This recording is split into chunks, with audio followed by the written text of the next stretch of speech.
தமிழ்நாடு பாஜக தலைவராக இருக்கும் அண்ணாமலை 2026 சட்டமன்ற தேர்தலுக்கான தேசிய ஜனநாயக கூட்டணியில் டிடிவி தினகரன் தலைமையிலான அம்மா மக்கள் முன்னேற்றக் கழகம், முன்னாள் முதல்வர் ஓபிஎஸ் ஆகியோர் இடம் பெற்றிருக்க வேண்டும் என்று தொடர்ந்து முயற்சி செய்து வருகிறார். OPS separate party registration. When did this happen? ஆனால் எடப்பாடி பழனிசாமியோ தேசிய ஜனநாயக கூட்டணியில் அதிமுக இருக்கும் பட்சத்தில் அவர்கள் யாரும் இருக்கக்கூடாது என்று நிபந்தனை விதித்துள்ளார்.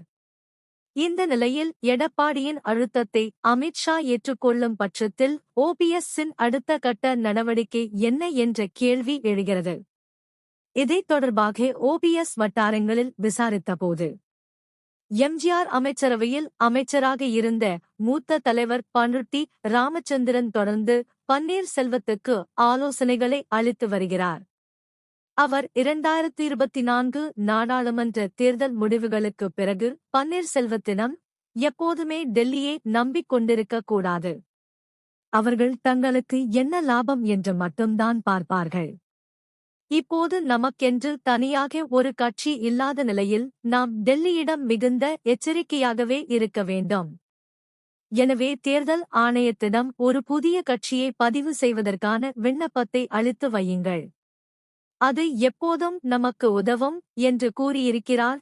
பண்ருட்டி ராமச்சந்திரனின் இந்த ஆலோசனையை ஏற்றுக்கொண்ட ஓயு பன்னீர்செல்வம் அதன்படியே காஞ்சிபுரம் மாவட்டத்தைச் சேர்ந்த ஜோதிராமன் என்ற தனது ஆதரவாளர் மூலமாக தேர்தல் ஆணையத்தில் எம்ஜிஆர் அண்ணா திராவிட முன்னேற்றக் கழகம் என்கிற கட்சியின் பெயரை பதிவு செய்யக் கோரி விண்ணப்பம் அளித்துள்ளார்.